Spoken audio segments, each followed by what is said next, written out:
네, 안녕하세요. 여러분들의 구독과 좋아요로 이 채널이 유지되고 있습니다. 네, 영상 속도는 1.5배를 추천드리는 바이고요. 네, 이번에도 어떠한 소식이 나왔는지 같이 한번 내용을 보도록 하겠습니다. 네, 블랙록이 기관 투자자 대상 비트코인 프라이빗 트러스트를 출시를 했다고 하는데요. 기관 투자자의 비트코인 현물 직접 노출에 따른 제공으로 가상자산 시장 진입도가 매우 더 좋아졌다는 것과 전통 기관의 입장 변화가 앞으로 주목이 된다라는 내용이 있었습니다. 과거에 코인베이스가 상장 절차 스테이킹 SEC 조사를 받는다고 했는데요. 직원들이 좀 문제가 좀 있었죠. 그렇지만 아무래도 블랙록과 코인베이스와 또 손을 잡았던 게 또 최근에 또 이슈화가 있었기 때문에 아무래도 코인베이스가 상당한 수혜를 받을 것으로 보여집니다. 그리고 기관들은 2021년도 때 코인 시장이 얼마나 크게 성장을 했는지 그걸 보고, 그리고 그걸 요구하고 있는 고객층들이 대거 많이 이번에 많이 생겼다라는 것도 여러분들은 알고 계시겠죠. 왜냐? 2021년도 때 제 국가별로 수익 비중을 나눠 보았을 때 가장 수익성을 제일 많이 냈던 국가가 어디입니까? 미국인입니다. 미국인이 60조 원이라는 수익성을 다 나눠 가졌어요. 그러면 당연히 미국인들이 그만큼 수익을 많이 맛본 사람들이 다시 또 그것을 더 요구를 많이 하겠죠. 더 안전하면서 더 수익도 가져갈 수 있으면 상품군을 좀 만들어 달라 라는 게 이제 블랙록도 그런 것을 좀 많이 주요 고객층들에게 들었다 보니까 이렇게 좀 변화하려고 하는 모습을 볼 수가 있겠다라는 점을 확인을 해볼 수가 있겠거니와, 그 다음에 헤지펀드 거물 스티브 코엔이 암호화폐 전문 투자사를 설립에 착수를 했다라는 내용이 나왔습니다. 그러니까 대부분 거물급들은 보이지 않게 빨리빨리 움직여주고 있어요. 네, 워렌 버핏도 뭐 비트코인 별로 좋지 않는다고 했지만 우회해서 해당에 있는 그런 비트코인에 관련된 은행들을 미리 또 지분을 갖고 있죠. 그런 거를 보시면 될 것 같습니다. 그래서 이분이 야구 쪽에 또 구단주이기도 하고요. 그만큼 쩐도 되게 많으신 분인데 이제 암호화폐 현물 거래를 준비를 한다라고 했고요. 그 다음에 디파이 프로젝트와 이더리움 스테이킹 참여할 가능성도 있다라고 밝히기도 했습니다. 그래서 지금의 이런 생태계 환경이 더욱더 확장이 되어가고 있는 구도가 될 것 같고요. 이런 확장성이 나온다라는 것은 아무래도 그만큼 큰 손들과 기관들이 이 저렴한 구간대에 대거 많이 들어올 수 있는 형태가 될 것이다 라고 볼 수가 있게 되겠습니다. 그 다음에 현대차증권이 국내 최초 마이데이터 서비스를 가상자산과 연결을 했다라고 하는데, 가상자산만 연결을 하는 게 아니죠. 부동산 자산까지 연결을 해서 통합적으로 관리하겠다고 하는데, 국내 증권사의 최종 목표가 있습니다. 목적이 있습니다. 이게 보게 되면 내가 이런 해당 증권사를 썸으로써 내 자산 관리를 한눈에 볼 수 있게끔 가져가는 것도 어떻게 보면 투자자 입장 그리고 소비자 입장에서는 당연히 좋은 서비스라고 볼 수도 있겠지만, 증권사 입장에서는 투자자에 있는 모든 데이터를 내가 다 가져가서 해당에 있는 좋은 상품군을 연구를 하고 그걸 만들어내는 거에 집중을 하겠다라는 것입니다.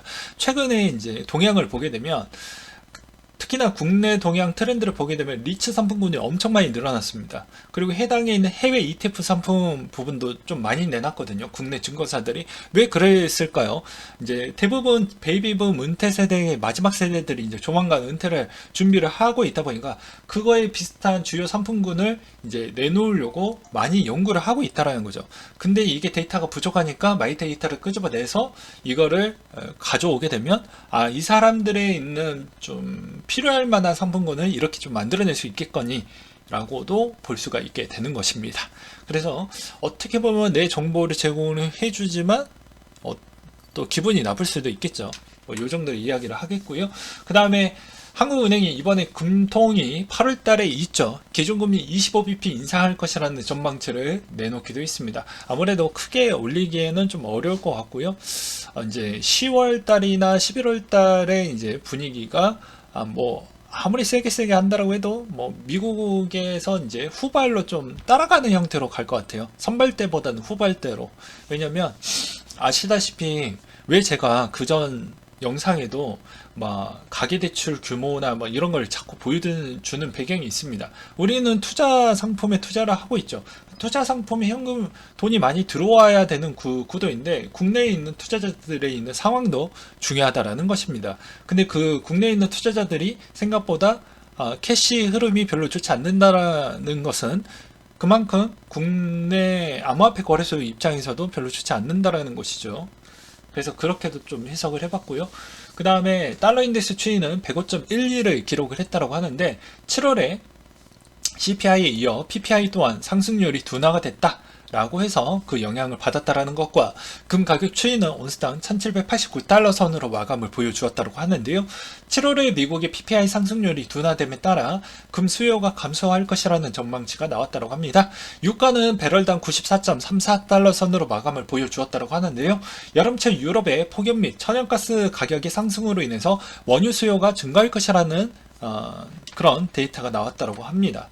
그래서 미국의 갤런당 4달러가 이제 붕괴가 돼서 상승 둔화치가 나온 거 아니냐라는 의견이 나왔고요. 그 다음에 이제 주변에 미국이 조만간에 9월달에 더 세게 금리 인상할 것이라는 분위기가 자꾸 고조가 되다 보니 멕시코, 아르헨티나 쪽에서 급격하게 올려가고 있다라는 걸 볼 수가 있습니다. 대부분 남미 쪽이 좀 빨리 추정을 해서 올리고 있다라는 배경이 느껴지죠. 근데 아르헨티나는 BP가 아니고 퍼센티지입니다. 9.5%예요. 9.5%.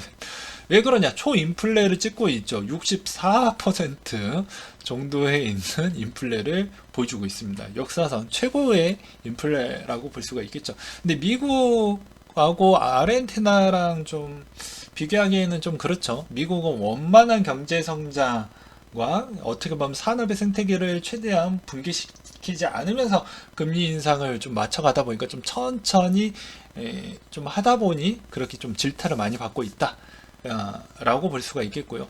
산업이 붕괴가 되면 산업의 성장 속도가 따라가 주지 못하다 보면 또 초인플레에 또 영향을 끼칠 수가 있거든요. 그래서 그런 것까지도 좀 고려를 하면서 확인하면서 계속 가려고 하는 성향은 앞으로도 계속 그렇게 될 것 같다 라고 말씀을 드리고 싶고요. 미국의 신규 실업수당 청구 건수가 여전히 더 높아졌고, 그 다음에 PPI 아까 말씀드렸다시피 0.5% 둔화에 있는 모습을 보여주었습니다. 그래서 금융위기 이후 월 최대 하락한 PPI가 역대급, 거의 역대급이라고 볼 수가 있게 되겠는데요. 이 역대급이 나왔기 때문에 이번에 시장에도 거의 환호세를 보여주었지 않았나.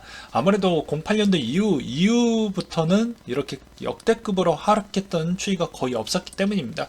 그 다음에 감원을 지속하고 있는 미국 기업들이라고 해서 펠로톤 보이죠, 포드 보이죠. 그 다음에 나머지 쪽도 리비안도 보이고 막 보이게 됩니다. 그렇기 때문에 조만간에 이제 이 실업자 추이가 더 점핑되는 구간대는 저는 오히려 가을이 첫 스타트로 끊고 그 다음에 겨울에 드라마틱하게 늘어날 것으로 저는 보고 있습니다. 그러면 이제 이번에 보게 되면 에너지 가격에 따른 둔화 부분을 계속 우리는 염두를 하면서 볼 필요성이 있어요. 왜 이제 둔화가 되냐? 겨울에 또 러시아 우크라이나 관계도에 따라서 이거 달라지는 거 아니냐? 구독자분들이 자꾸 물어보시는 게 이거예요. 그 이유는 왜 그러냐면 이미 인플레가 천천히 1년 동안 올라간다고 칩시다. 그러면 사람들은 이미 인플레에서 매우 둔한 사람들도 마찬가지로 그걸 이제 체감으로 느끼겠죠. 그러면 이미 여기에서도 포기하는 자가 나오게 되고 더 구매하려고 하는 자가 생기게 될 것입니다. 근데 포기하려고 하는 자가 더 많이 생기겠죠. 왜 그럴까요? 당연히 실업자가 생긴다라는 거 플러스 기존에 있던 물가가 계속 올라가고 있다라는 거와 그 다음에 여기에 물가를 잡기 위한 금리까지 해서 이 트리오가 되게 막강합니다. 실업자가 많이 생긴다는 거 구매력을 떨어뜨리니까 물가를 더 이상 올라갈 수 있으면 힘이 떨어지게 되죠. 이때까지 대출을 많이 받았는데 대출금 부분에 있어서 변동금리로 되어져 있는 사람들도 꽤 많이 있기 때문에 또 그만큼 금리가 많이 높아진다는 건 생각보다 많은 내가 현금에 있는 유동성이 매우 많이 둔화가 된다라는 점이 어떻게 보면 이게 1년 동안 보았을 때 그 다음 연도 때까지도 계속해서 올라갈 수 있는 거 아니냐라고 이제 주장을 내비치시는 분들도 간혹 계시겠지만 저는 그렇게 보지 않습니다. 왜 그러냐면 대부분 빅테크 기업들이 등장을 하면서 어떻게 볼 수가 있냐면 빅데이터, 빅은 빅으로 통하는 겁니다. 빅데이터가 나왔기 때문에 과거에 1970년도 때와 비교를 많이 하시는데 전혀 그렇지가 않죠.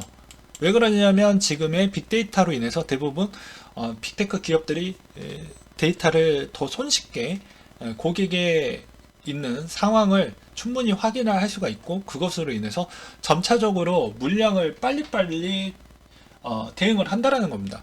물량을 대응을 한다라는 건 무슨 말일까요? 그만큼 체계적으로 물량을 더 늘리지 않겠다라는 것이기 때문에 기존에 이미 늘려놨던 물량을 제외한 나머지는 대응을 하겠다라는 것이고 나머지 그 물량을 줄인 만큼 실업률이 더 늘어나겠죠. 그 다음에 두 번째로는 고령화 사회입니다. 1970년도대에서 80년대를 본다고 하면 고령화가 아니죠. 그때는 다 젊었으니까요. 근데 전 세계가 지금 고령화 추이이기 때문에 다들 은퇴 자금으로만 충당을 하려고 하다 보니까 이 계층이 옛날에는 비중이 한 5대5까지 왔다고 하면 지금 5대5까지는 아니라는 것이죠.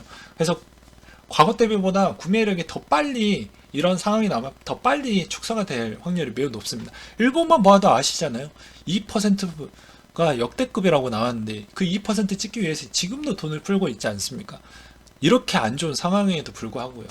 그러다 보니까 저는 오히려 고령화 사회로 인해서 생각보다 미국도 그렇게 과거처럼 오랫동안 인플레가 간다라고 저는 보지 않는 입장입니다. 크게 본다라고 하면.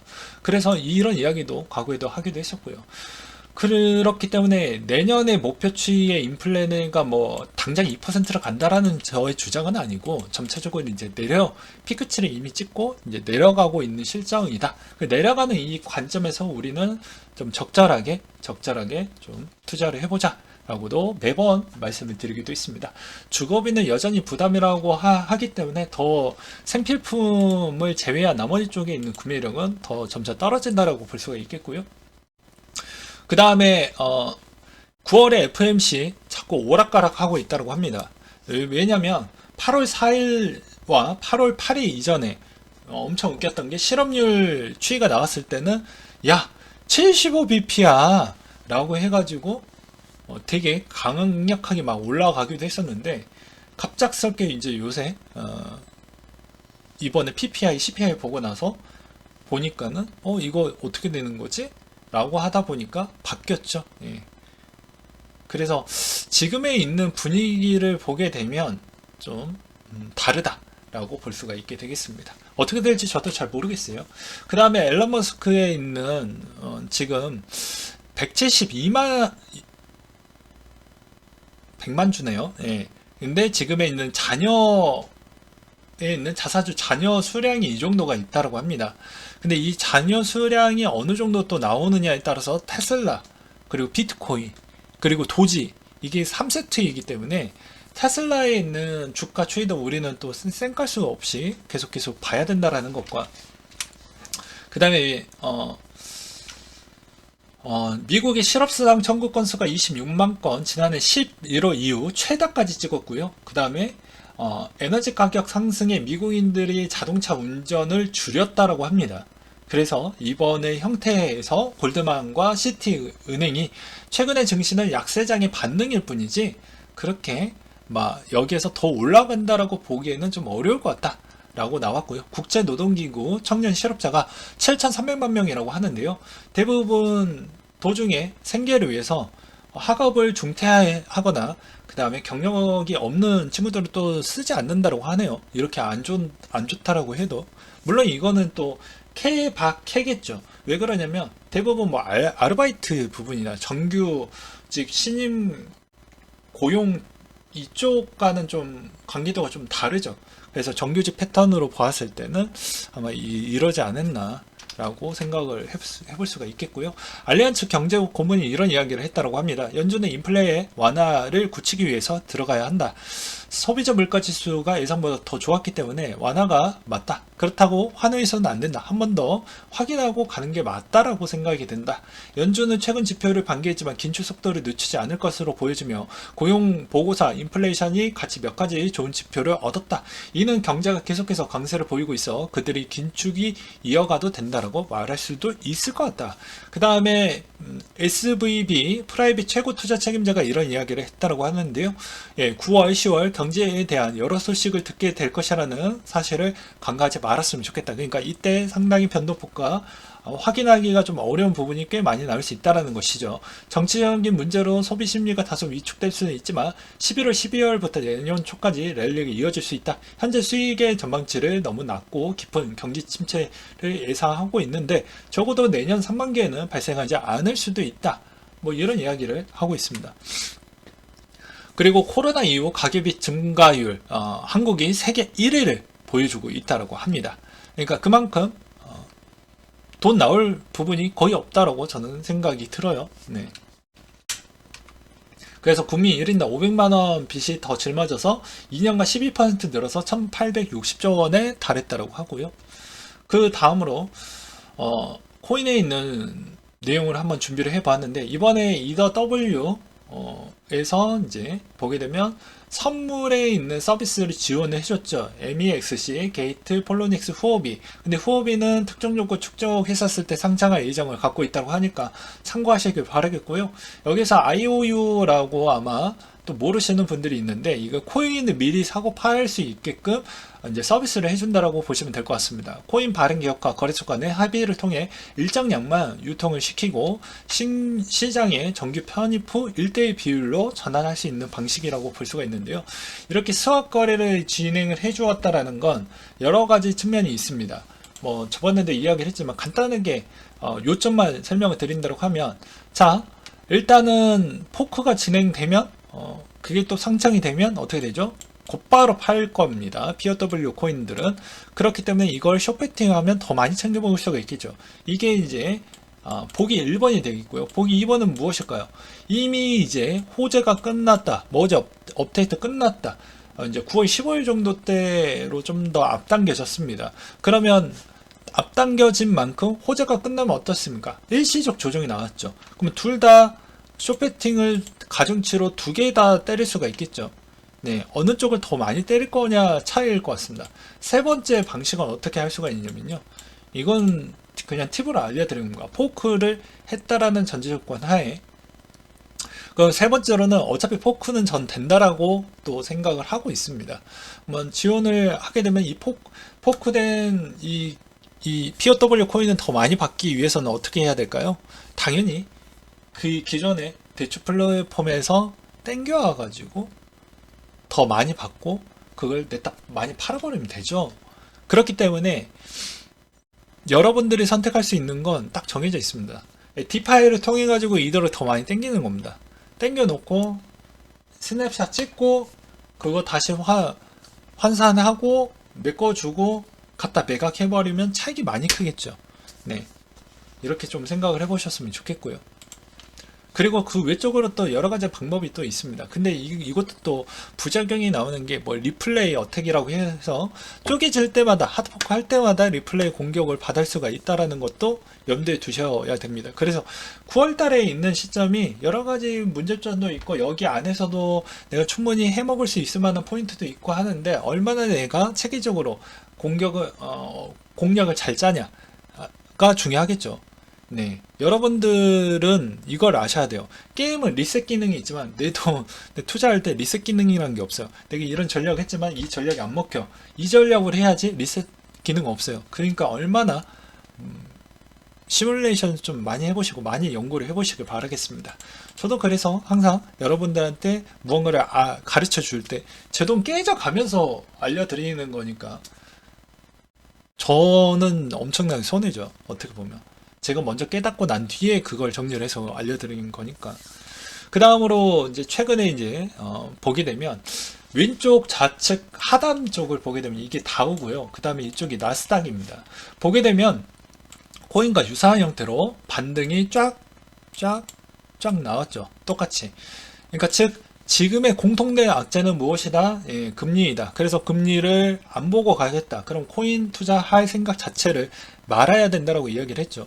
왜냐면 올라가는 속도가 천천히 올리는 게 아니잖아요. 지금 올라가는 속도가 거의 V자 형태로 올리고 있기 때문에 그게 좀 더 둔화가 됐다라는 게 전체 시장에 좀 이번에 좀 영향을 끼쳤다라는 것과, 그 다음에 최근에 기관들이 들어오려고 하는 형태가 이제 스테이블 코인 발행 부분하고 USDC 발행이 못해도 2주 전, 2주 전이라 한 2, 3주 전 정도 때가 좀 됐던 것 같습니다. 그러니 여기에서 이 2만대 밑 또는 2만의 초반대에 있는 가격대에 또 많이 샀을 거라고 저는 생각을 합니다. 그렇지만 9월달 여전히 과거 백데이터 기반으로 봤을 때 여전히 안 좋았기 때문에 그 점은 일시적 조정을 어느 정도 감내를 하고 보는 게 맞지 않을까라고 생각이 듭니다. 그리고 아시아의 또 추석이기 때문에 어떻게 보면 그 추석 시즌에 또 소비 부분을 또 하다 보니까 투자의 여력이 좀 수그러드는 부분도 없잖아 있어요.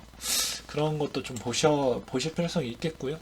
그래서 지금에 있는 상황에서 V자가 나왔기 때문에 여기서 더 강하게 올라갈 것이다, 이렇게 보는 건 좀 아닌 것 같다. 차라리 9월달이나 10월달 그 사이에 조정이 나오면 그때 재적금 형태로 2만에 가까울 때 그때 들어가는 게 저희 주장입니다. 물론 제 주장이 다 맞는 거 아니고 좀 생각하실 때 도움이 되시라고 말씀을 드리는 부분이 될 것 같고요. 그 다음에 5대 가상자산 거래소 상장심사 공동 가이드라인 8월에 시범 운영을 하고 있다 라고 하고 있는데요. 이제 더 까다롭게 된다라는 것이죠. 이 말의 의미는 국내 가상자산 거래소의 거래량이 점차 더 많이 줄어들 수 있다라는 것입니다. 그 다음에 채굴자들은 8월 6일부터 다시 매도를 하고 있다고 하는데요. 이 매도를 한다라는 의미는 무엇일까요? 당연히 이 채굴회사들도 최근에 이더를 채굴하고 있는 비중이 있습니다. 비트를 채굴하고 있는 비중도 있고요. 그러면 여기에 일단 POW 쪽으로 갈 거냐? 아니면 이클로 갈 거냐? 이 차이일 것인데, 그래도 비용이 일부 들어갈 수가 있으니 일단은 좀 보고 있다라는 것이겠죠. 네, 그래서 약간 고정비 부분에 따른 측면이라고 저는 그렇게 주관적으로 좀 해석을 하고 있고요. 머지 플러스 서비스 내용이 나온 게 있는데요. 코인으로 준다라고 해서 욕을 좀 퍼붓고 싶습니다. 그 다음에 FTX가 높은 CDD가 있었는데 전체적으로 큰 수치는 아닌 것으로 보여진다. 최근에 포인트 거래소의 이제 주요 이슈는 어디 쪽으로 좀 기출해서 보라고 했죠. 네, FTX라고 했습니다. FTX에서 여러 가지 디파이 문제도 나왔고 그쪽에 자금이 들어왔고 거기서 어느 정도 무언가가 좀 액션이 나오면 다 FTX에서 요새는 좀 많이 나왔기 때문에 그 FTX에 있는 주요 흐름을 우리는 무시할 수는 없다. 여기서 CDD란 장기 보유자의 오랜 기간을 보유했던 코인 거래를 사용했었을 때 값이 상승하는 지표라고 볼 수가 있으니 참고하시길 바라겠고요. 그 다음으로 지갑에 100개 이상 비트코인에 있는 주소는 유통 물량의 절반 이상 62%를 차지를 하고 있다고 합니다.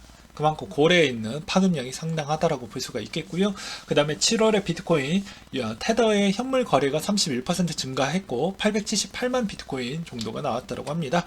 그 다음에 프로젝트 MOD를 살펴봤다고 하는데요. 넥슨의 프로젝트 MOD 블록체인을 탑재하겠다고 해서 그 다음에 우리가 흔히 알고 있는 메이플 스토리 이런 쪽이라고 볼 수가 있는데, 이쪽에 얼마나 시너지 효과가 나올지는 모르겠는데 관계자, 제 아는 또 친한 지인이 넥슨에 또 다녀서 물어봤는데 별거 아직까지 구체적으로 나온 게 없고 이게 얼마나 효과가 나올지도 자기도 좀 갸우뚱한다라고 합니다. 그러니까 추진 대상이 초반에는 이렇게 되게 퍼포먼스 있게 나와 주었다고 하지만 그런 거 아닌 것 같더라고요. 그 다음에 NFT 단순한 그림이 아니다.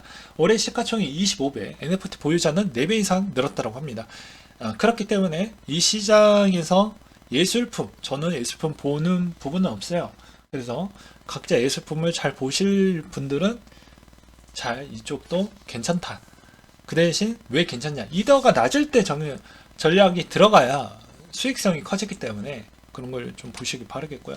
그 다음에 비트코인 네트워크 7월에 2조 달러 비트코인을 결제를 했고 11월 사상 최고치 8조 달러를 찍었다. 12개월 동안 미국의 GDP 3배에 달하는 62조 달러 상당량 비트코인을 결제를 했다라는 큰 상징적인 의미가 있었고요. 그 다음에 우측에 있는 또 안 좋은 거, 사은품 걸고 모으는 국내 코인 리딩방 아주 안 좋다.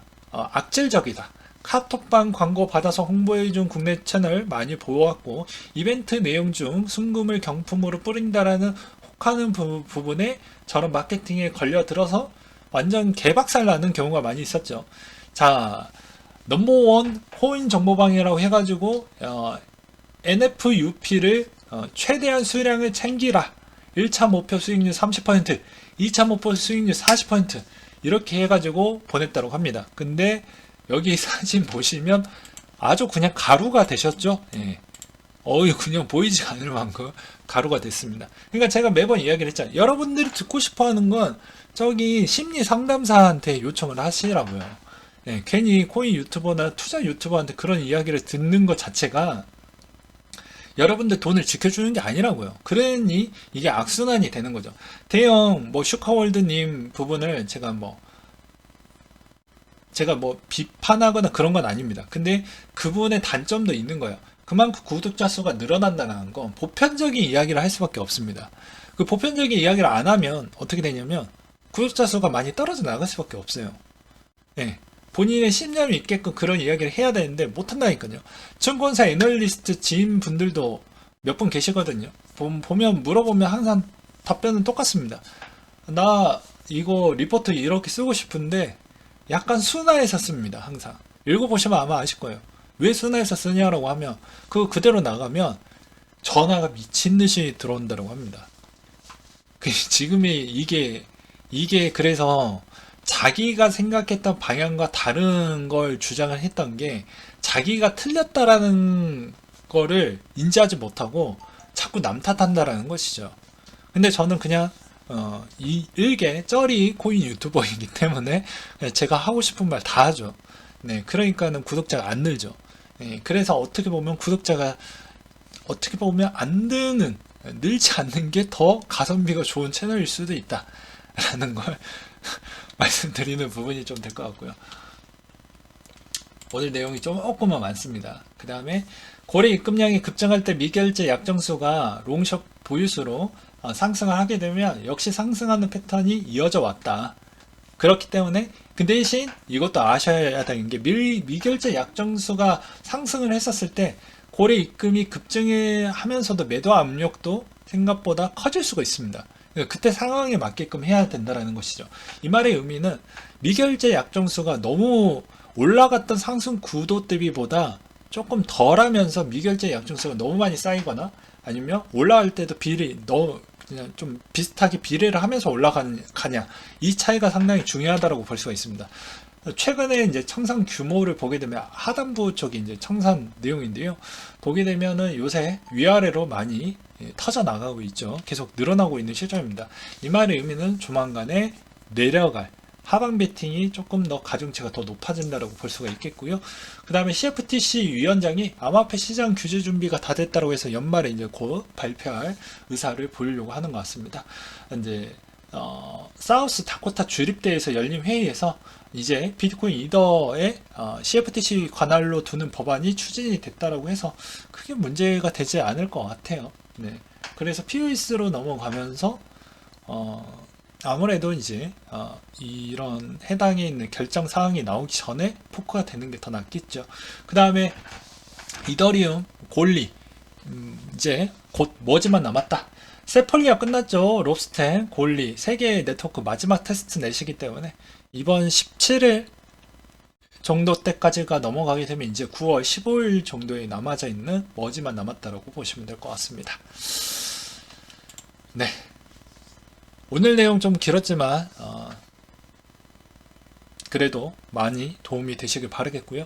저도 항상 여러분한테 최대한 노력하는 그런 코인 투자자로 좀 봐주셨으면 좋겠어요.